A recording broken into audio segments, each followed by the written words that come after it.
പോലെ പോലെ പോലെ ഒരു കാര്യം കാണിച്ചു തരാം. ഗെയിം ഡൗൺലോഡ് ചെയ്യാതെ എങ്ങനെ ഗെയിം കളിക്കാം എന്ന് കാണിച്ചു തരാം, അതും യൂട്യൂബിൽ. ഇതിപ്പോൾ നമുക്ക് ആദ്യമായിട്ട് വേണ്ടതെന്ന് പറഞ്ഞാൽ നമ്മൾ പ്ലേ സ്റ്റോർ ഓപ്പൺ ചെയ്ത് യൂട്യൂബ് ആപ്ലിക്കേഷൻ എടുക്കുക. എന്നിട്ട് അപ്ഡേറ്റും എല്ലാം കിടക്കുന്നുണ്ടെങ്കിൽ അപ്ഡേറ്റ് ചെയ്യുക. കാരണം അപ്ഡേറ്റ് ചെയ്തില്ല എന്നുണ്ടെങ്കിൽ ഈ ഒരു ഫീച്ചർ നിങ്ങളുടെ യൂട്യൂബിൽ കാണാൻ ചാൻസ് ഇല്ല. അതിനുശേഷം യൂട്യൂബ് നമ്മുടെ ഫോണിൽ ഓപ്പൺ ആക്കുക.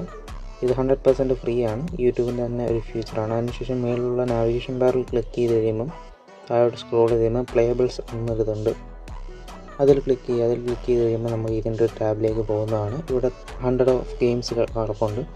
എല്ലാം 100% ഫ്രീ ആണ്, നമുക്ക് എപ്പോൾ വേണമെങ്കിലും കയറി കളിക്കാം. ഇതിനകത്ത് ഇഷ്ടംപോലെ ഗെയിമുണ്ട്, നമുക്ക് 100% ഫ്രീയും കൂടിയാണ്. ഇതിൻ്റെ ഹോം ടാബിലേക്ക് പോയി കഴിഞ്ഞാൽ നമ്മൾ ഓൾറെഡി പ്ലേ ചെയ്തിട്ട് അതിൻ്റെ ബാലൻസ് പ്ലേ ചെയ്യാൻ കിടക്കുന്ന ഗെയിംസ് നമുക്ക് കാണിക്കും. ഇപ്പം നിങ്ങൾക്ക് കാണിക്കാൻ വേണ്ടി ഞാൻ ഒരെണ്ണം ഓപ്പൺ ചെയ്ത് കാണിച്ചു തരാം. ഞാനൊരു ഓപ്പൺ ചെയ്തിട്ടുണ്ട്. ഒരെണ്ണം ഓപ്പൺ ആകാൻ വേണ്ടി ഒരു 30 സെക്കൻഡ്സ് ഒക്കെ ടൈം എടുക്കും. കാരണം അത് നമ്മൾ ഡൗൺലോഡ് ചെയ്തിട്ടില്ലാത്തത് കൊണ്ട് തന്നെ ഒരു 30 സെക്കൻഡ്സ് ടൈം എടുക്കും, കൂടുതലൊന്നുമില്ല. നമ്മളത് ഓപ്പൺ ആക്കിയിട്ടുണ്ട്. ഓപ്പൺ ആയി കഴിഞ്ഞ ശേഷം നമ്മൾ നോർമലായിട്ട് നമ്മുടെ ഫോണിൽ എങ്ങനെയാണോ ഗെയിം കളിക്കുന്നത് അതുപോലെ തന്നെ നമുക്ക് കളിക്കാവുന്നതാണ്. നമുക്ക് ആവശ്യമുള്ളപ്പോൾ നമുക്ക് എക്സിറ്റ് അടിച്ച് വെളിയിലോട്ട് ഇറങ്ങാം. ഞാൻ വേറൊരു ഗെയിം കൂടെ എടുത്ത് കാണിച്ചു തരാം. ഇതിനകത്ത് ഞാൻ ബ്രിഡ്ജ് റേസ് എന്ന് പറഞ്ഞൊരു ഗെയിം എടുത്തിട്ടുണ്ട്. അതിന് അത്യാവശ്യം ലോഡാവാൻ ടൈം എടുക്കുന്നുണ്ട്. അപ്പോൾ ലോഡായി കഴിഞ്ഞതിന് ശേഷം നമ്മളത് എങ്ങനെയാണോ ഫോൺ ഡൗൺലോഡ് ചെയ്തിട്ട് കളിക്കുന്നത് അതുപോലെ തന്നെ നമുക്ക് കളിക്കാവുന്നതാണ്. അപ്പോൾ ഈ വീഡിയോ ഇഷ്ടപ്പെട്ട് കഴിഞ്ഞാൽ സബ്സ്ക്രൈബ് ചെയ്തേക്കാൻ മറക്കല്ലേ.